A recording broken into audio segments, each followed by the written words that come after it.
Every level of anime explained.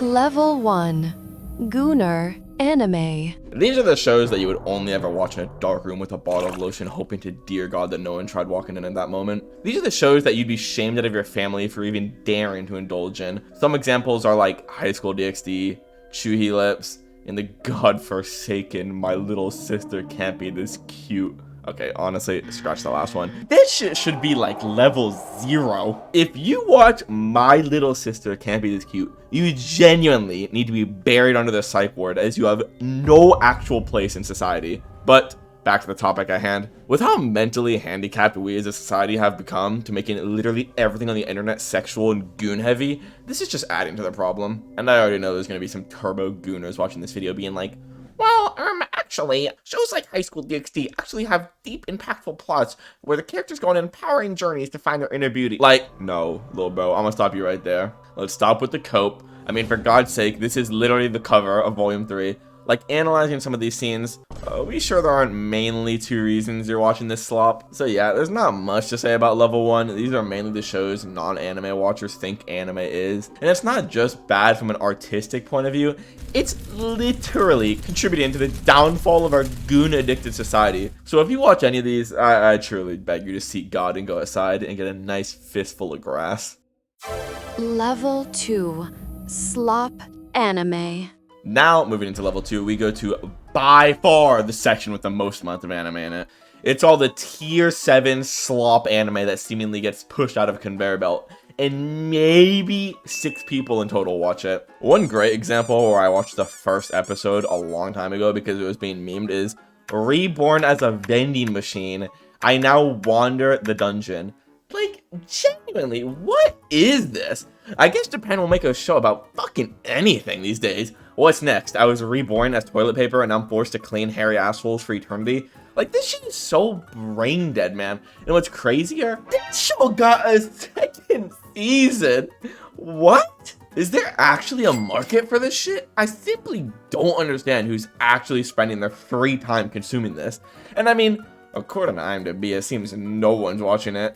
Fucking season finale has 8 whole ratings. What an absolute joke. When watching this shit also, dog, there's movement. Why does a show with 8 people watching have more fluidity in animation than Blue Lock Season 2? I genuinely don't understand what real life is anymore. And the irritating part about all this is the stupid vending machine show is actually just a singular grain of sand compared to the ocean of the slop anime there are. There are seemingly infinite number of shows out there with an audience of like 12 people, but somehow get multiple seasons and real life human beings animating this. But that's just the first issue. The other issue I have with these level 2 slop animes is the names. Like, golly, who is the guy naming these shows? One thing I know for sure is that people who name these shows must have the pronouns brain damage. We got the classics like, I want you to make a disgusted face and show me your underwear. Okay, truthfully, I searched up the worst anime names, and after looking at this one, definitely belongs in level 1. But then we also have, if I don't successfully pick up 420 girls, I'm going to die in a lot of different ways. Butt attack Punisher girl, got a man. Story in which I was kidnapped by a young lady school to be a sample of the common people. Do you love your mom and her 2-hit multi-target attacks? Like, dog, who is actually coming up with these titles? Please tell me this person isn't being paid, because with how bad these are, they should be paying the company instead. Like, some of these are going way too far into detail and basically just telling you what the entire show's plot is. Like, imagine if I were to do these for my videos. Instead of predicting how every player will perform in the U20 World Cup, instead I changed it to the actual video, which was predicting how every player will perform in the U20 World Cup, and also going over a new formation I think the author will use. But then I also added some extra strats for Ego to use just in case he wants. It's genius, to be honest. What's next? And you know, I'm just spitballing here. Backstabbed in a backwater dungeon. My trusted companions tried to kill me, but thanks to the gift of an unlimited gacha, I got level 9,999 friends, and I'm out for revenge on my former party members in the world. I mean, obviously that's just a joke, as no studio would be dumb enough to name a show that— Holy fish paste, what is that? Dude, I was joking. Level 3. Mid and forgettable anime. But with that, ladies and gentlemen, we move our way on to the 3rd level of our video, These are just the mid and forgettable ass shows. And, this is where the video will be slightly more controversial than the last 2 tiers, as I know some of y'all watching are probably very fond of these shows. These are shows that are not necessarily bad, they're just like super forgettable. Some examples include shows like Heavenly Delusion, Darling in the Franxx, Hell's Paradise, etc. And yes, I know some people like Hell's Paradise, but season 1 genuinely had so many issues with the show, I couldn't stand it. But then the shows like Heavenly Delusion, which were like semi-decent shows, but they're also type of shows that literally within a week, you completely forget the entire plot of the show. Be honest with me. Do any of you remember anyone's names from this show? And if you said anything but no, you are a big fat liar. The only thing I even really remember about this show is like there's this girl, and then there's this guy who wants to fuck the girl, but the girl's actually like transgender or something because the boy was put in her body. That's all I remember, bro. And it's sad too, because a lot of these shows aren't even necessarily bad. They just aren't at all memorable. You know, truthfully, level 3 may be the actual secret worst tier on this list, because at least some shows in those previous tiers are so bad or goofy, you can at least remember them. You know, in your lives, there are going to be good people, bad people, and then just the default NPCs you meet. Tier 3 is basically those people. They seem sweet and fine, but once they walk away, they never enter your brain again. Or, now, I'm also going to add a caveat to section 3, or level 3. There is actually one other archetype of show that belongs in this bracket. There are the shows that start good, but then took a fucking nosedive for one reason or another. Like, one example is One Punch Man. The first season looked beautiful and was relatively fun. Then season 2 is just kind of shit. And now with the trailers of season 3, it's looking gojo over. I mean, just look at these beautiful, breathtaking, flawless manga panels from season 3, genuinely jaw-dropping. But now season 3 trailers are being shown and it looks like it's going to be on par with Blue Lock season 2. Oh no. And then to top it all off, oh, do we have a shonen action director for the season? You know, that would make sense, but no. This season is directed by a hentai director. Like, bro, what are we doing? Another show that I've heard has this issue is Seven Deadly Sins. I remember hearing all the 7 Deadly Frames memes, but I never actually watched this, so I don't know.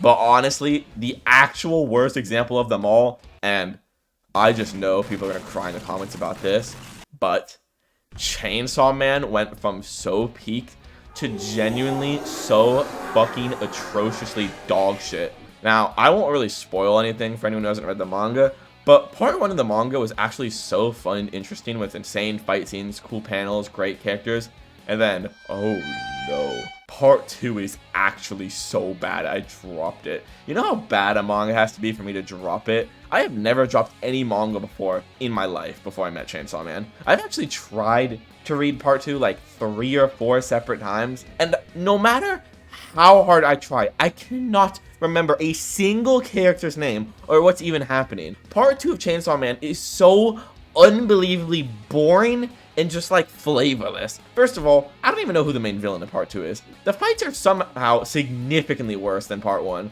And part 1 was also known for having so many tough peak manga panels, and part 2 just genuinely doesn't have any. And I know I briefly touched on it, but my god, are the characters not memorable in part 2. I only remember Asa and Yoru because they're like the main 2 characters, but I genuinely cannot remember a single other character's name. Gun to my head, my whole family's hanging over a volcano. We're cooked! We're cooked! I ain't fucking saving them. I don't know anyone's names. Also, I don't know why, but I swear every panel in part 2, he draws the characters to look as sweaty, grimy, greasy, and ugly as possible. Like, I don't want to look at this. And then, you know, obviously mentioning, the show went so gooner and so weird.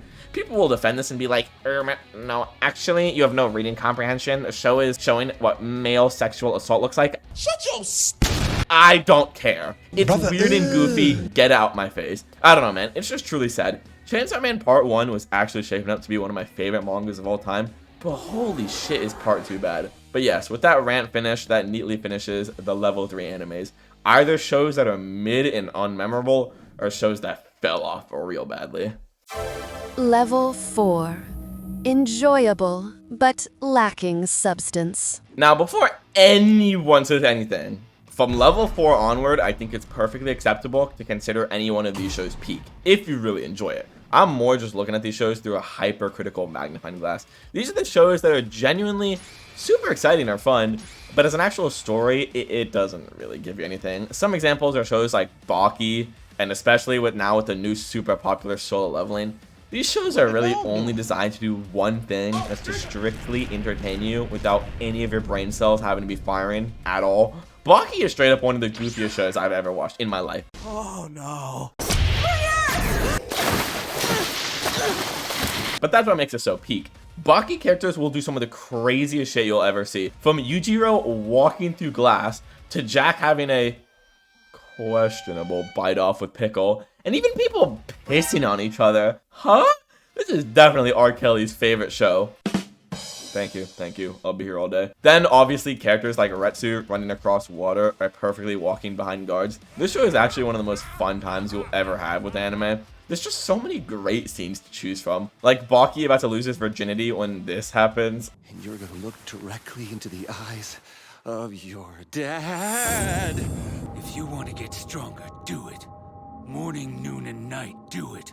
Before and after every meal, do it. And not only that, after he lays down the demon pipe, he magically just becomes 50 times stronger. This show is just pure goofy shit, and I love every minute of it. And then you also have the narrator who will actually gaslight you into believing the reason your physique doesn't look like biscuits is because you don't eat enough steak and wine. Everything I've shown you is funny, but we haven't even gotten to the craziest part of the show yet. It's the fact that if they imagine hard enough, things will appear. Huh? Excuse me, what the actual fuck? My boy out here fighting prime Iron Mike Tyson as a warm-up. And no, he's not just a schizophrenic, because this random child can also see Mike. But if the Mike Tyson is just a warm-up, who could he be possibly warming up for? Oh my god, I think you get the idea. But then the other example I gave was Solo Leveling, which may be a little controversial to some of the fetuses watching this video right now. But yes, Solo Leveling is a super basic story and should not be praised as a peak show. Like, yes, the ore farming and fights are peak, straight up. But the actual show itself is not. Like, can you name 3 characters in the show other than Goatwoo?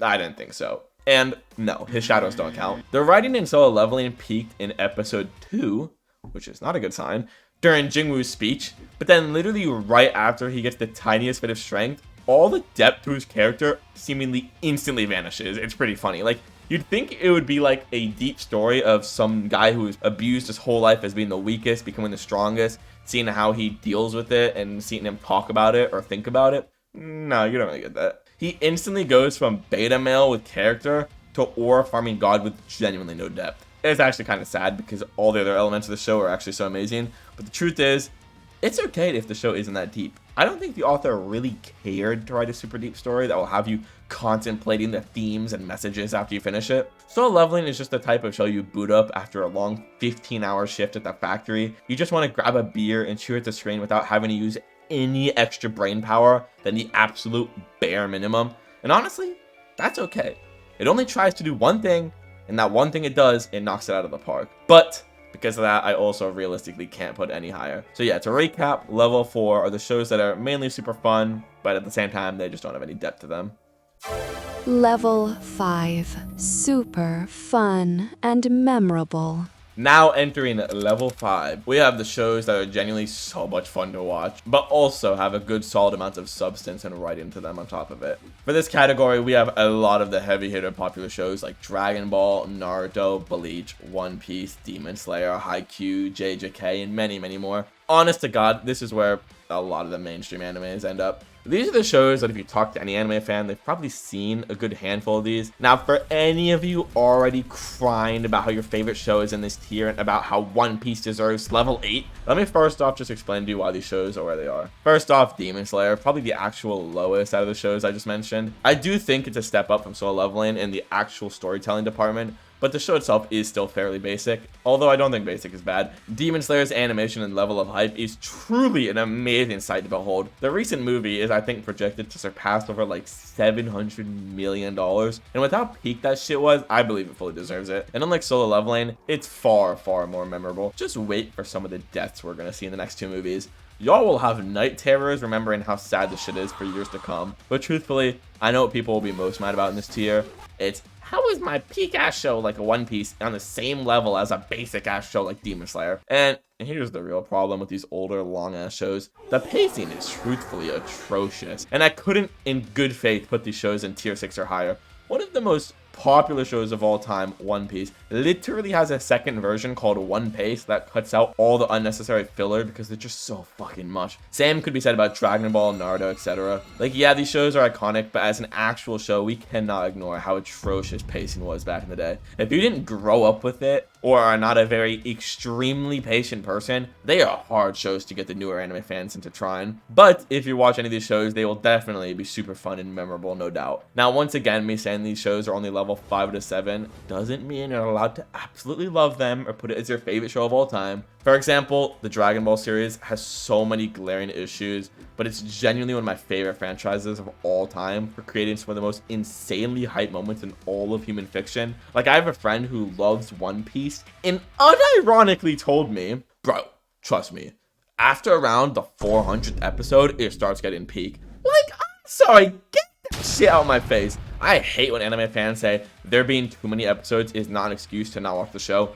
Like, no, genuinely, I'm gonna touch you if you say that again. I don't care what you basement dwellers say. There being hundreds of thousands of episodes is 100% a valid reason to discredit a show. As a grown-ass man with bills, I barely have any free time in my days, and you're sniffing fent if you think I'm going to spend all my free time watching some of these shows. I've yapped long enough about the more OG shows, but then I also want to talk about some new gen shows that are actually so good. Shows like JJK and My Hero are amazing, and you need to watch them right now if you haven't. JJK has some of the best fights in all of anime with straight up the best cast of characters in any show. Like, unironically, Gojo as a character diffs every show in level 4 and below completely by himself. And then a show like My Hero, yo, straight up, if you haven't watched this, you actually need to. Now, I know the fan base makes the show look absurdly weird,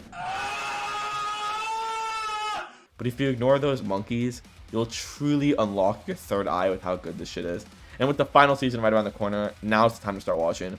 But with that, I've done enough random glaze. Level 5, the shows that are very iconic, very fun. You watch them, you will enjoy them, but they're just missing the extra oomph to get them to level 6 and 7. But with that, let's hop into level 6. Level 6. Genuinely peak fiction. Alright, y'all, we have finally made it to the 6th level. And these are the shows that are straight up masterpieces. These are shows that literally anyone can agree are absolutely amazing and close to flawless. Some super mainstream examples are shows like Attack on Titan, Death Note, Code Geass. These are all shows that people typically show anime virgins to dip their toes in for the first time to prove to them that anime is not just some weird gooner shit. Death Note, for example, is a lot of people's first ever anime and is typically regarded as one of the best starter animes there even is. A hyper intense detective thriller with some of the tightest and cleanest writing you will ever see in a 25 episode run. The characters are super likable, and I think it's near impossible to watch this show and not seriously enjoy it. Code Geass is also in a similar boat to Death Note, but truthfully, it's been so long since I watched it, I don't remember as much, but a lot of the points still hold. Super tight writing, super fun characters, just peak. Then we go to Attack on Titan. Rin was my sole light and hope in this dark world. I mean, bro, what can I even say about this show that hasn't already been said a million times? I will glaze this show until the ends of the earth. I mean, bro, the plot is one of the best written things you will ever see. You will literally see the most random tiny thing ever in any given episode, and it turns out it's crazy foreshadowing that you'll only understand on your 5th rewatch of the show. Any show with that level of dedication will already be peak, but don't fret, dude, there's more. The plot twists in this show are straight up like nothing you've ever seen in any other show. I've had people show me some of the shows that apparently had crazier plot twists and plots than Attack on Titan, but like, dog, don't watch these shows. First of all, no they don't, and 2, they fucking suck. But back to Attack on Titan. On top of having peak writing and plot twist, Attack on Titan also has straight up the greatest music selection out of any show I've ever witnessed. Every single song in the show is a certified banger. You listen to the Attack on Titan OSTs and your soul will feel like it's levitating above the clouds. I truly think Attack on Titan has a near 100% conversion rate in turning anime doubters into anime fans. I think a big part of what makes a show level 6 is making you think about the actual themes and messages in the show. One major thing Death Note, Attack on Titan, and Code Geass have in common is truly making you think to yourself if the protagonist was really a hero or a villain. I mean, look at Marvel's Infinity Saga. What truly makes a villain great is when you kinda understand their points of view, because that's how the real world is. Nothing's black and white. Most things are gray. But then what these three shows do one step even further from that, which is really challenging your beliefs on if they're even the hero or the villain. In the Lucha's case, he wages war on the entire world, killing countless on his way to the top. But by doing this, he unites the entire world together into having a common enemy. And then after a while, he lets his old friend publicly execute him, seemingly bringing the world together after his death. Truly a noble act of sacrifice. Then we have my GOAT Light. Light uses the Death Note to punish any criminal that's committed a severe enough crime to death. He throws away his humanity and trying to become a god, making the world a better place. Like, yes, he may be a narcissist, and yes, it may be evil, but in the end of the story, we find out that all global wars have stopped and global crime is down 80%. 80% Now, you may think Light is a bad and evil person, but honestly, in my opinion, he was in the right, and he should have sent Walmart L to the Shadow Realm. Bro, unironically, only lost to plot. And this isn't even me coping as a Light fan. He legitimately does. The show was supposed to end after he won in episode 25, but the company producing the manga thought it'd be too dark an ending and made the author elongate it for a different ending in which he loses. I know my GOAT is too goated to have ever lost properly. And then, slightly less defendable, we get to Eren. He finds out the entire outside world is brainwashed into believing that him and his people are all devils and must be killed. So what does our GOAT do, you may ask? 壁の巨人はこの島の外にある全ての地表を踏み鳴らすそこにある命をこの世から駆逐するまで What did he say?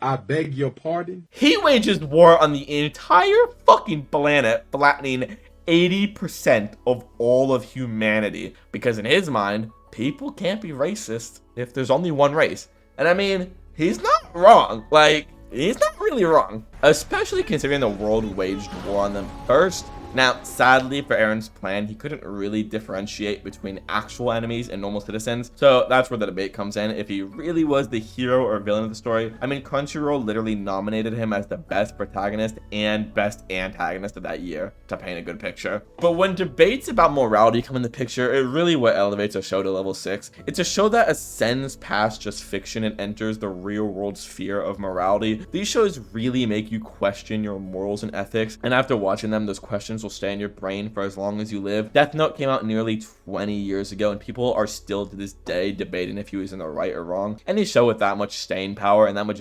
depth truly is what makes a show peak and belong in the level 6 tier. But if these shows are near perfect masterpieces that make you deeply dwell on the themes for years to come, what possibly could level 7 be? Level 7. Life changing. Entering the world of pure lucidity. We have the shows that once you watch, you will actively have a new outlook on life for as long as you live. These are shows like Berserk, Vinland Saga, and although I haven't read it, I've heard Vagabond also fits in this tier. These shows and mangas, once you watch them, will truly give you a completely new outlook on life once you witness such peak. First off, a show like Vinland Saga. This show is about a kid named Thorfinn who's forced to powerlessly watch his father get killed before his eyes. He physically couldn't do anything about it in that moment, but something in his mind cracks, and he literally loses himself, declaring to Askeladd, his father's killer, that no matter what, he will end his life. And just like his father before him, he wants to beat him in a fair, straight-up duel, not some sneaky cringe kill. So Thorfinn joins their Viking group, slaughtering countless numbers of people from even the age of 5, determined to get strong enough to kill Askeladd once and for all. He transitions from a boy full of light to a young man who has let darkness completely consume him. Eventually though, after years and years of solely being focused on one thing only, Askeladd finds an untimely death at the hands of someone other than him. Thorfinn is absolutely shattered as we get one of the most peak episodes in all of anime. After Askeladd dies, Thorfinn has a complete shutdown as his sole motivator for being alive was just now in the blink of an eye gone, and he was left hollow. Then in season 2, he slowly goes on a journey of self-discovery, truly processing what he's been through and slowly coming to acceptance as he wants to change and turn over a new leaf. His new mindset is all about peace and starting to realize the value of each individual human life as he has to grapple with the realization that he's slaughtered countless people. It all comes together beautifully in the season 2 finale where he refuses to fight this guy and takes 100 punches to the face without falling. Please. Showing his new ironclad resolve. Then we get the line his father told him when he was just a child, but now he finally understands. I have no enemies. Just these 4 words literally changed the way thousands of people view the world. It unleashed a new wave of thinking for everyone who watched the show about living in a world that involves forgiveness and non-violence. Truly a beautiful story. And if you haven't watched it, I strongly suggest you do so. And like I mentioned before, we also have Berserk. Unironically, from all the forms of media I've ever seen, probably the #1 thing I've ever consumed. I won't go too deep in the plot as it's extremely long and convoluted, but the show is also very similar to Vinland Saga in the sense that the main character goes on an amazing journey of self-discovery after years of extreme pain. At least for me, the story impacted me to such a degree that I decided to get the brand of sacrifice tattooed on my right arm. To me, this symbolizes unyielding strength and perseverance, and basically what it means to be a real man. It means no matter how hard life beats you down, you need to be as strong as possible and push through, because that's what Guts would have done. Guts went through impossible odds time and time again, and even when deities and fate itself got in his way, he surpassed them, coming out on top. Truly, Guts is what it means to push yourself to your absolute limit and beyond. If anyone watching this video hasn't read the Berserk manga, I literally beg you to. It's a masterpiece and truly a once-in-a-lifetime story. But keep in mind, level 7 shows are different for whoever watches them. If a show like My Hero or Haikyuu really pushed you to view the world in a different light, then I think it's completely valid to put it in your tier 7 echelon. Everyone's life and experiences are so different, so a show really speaks to your soul is up to the viewer. For example, even though a lot of people wouldn't, I would put a show like Blue Lock in my level 7. The whole point of Block is Isagi trying to become the best striker in the world, and when you're trying to become the best at something, like me for example on YouTube, a lot of the Blue Lock themes and quotes can directly be mirrored in my mindset when making videos. One of Isagi's main traits is being able to tear himself down completely and rebuild as many times as it takes, and that's recently what I tried doing by moving away from just Block content and doing anime in general. Another big quote from Block and Isagi is the fact that a success is worthless if not reproducible, which is exactly the mindset I needed to have when I have a video pop off. Like, I have lots of videos over 100k, but I can't rest for even a second because I still have videos that don't do that well. There's no point celebrating until I know every video will do well. And then also Isagi at the end of the Ennial arc mentions he can't be satisfied until he's at the very top, which is the exact mentality I need to have. Until I'm at the very top getting millions of views a video, I need to keep grinding and not get satisfied. Satisfaction breeds a lack of hunger, and the lack of hunger causes you not to improve and get stale. Genuinely trying to succeed and make it to the top of any niche will actually be easier if you listen to Blue Lock's themes and messages. I'm being so deadass. That's why for me at least, Blue Lock makes it into level 7, because it truly changes the way I look at life. But yeah, those were the 7 levels of anime. To recap, we have level 1, the Gooner animes. Level 2 is the slop. Level 3 is forgettable or drop-off animes. Level 4 are shows that do one thing well, but they lack most other elements. Level 5 are super fun and memorable shows. Level 6 are shows that are peak.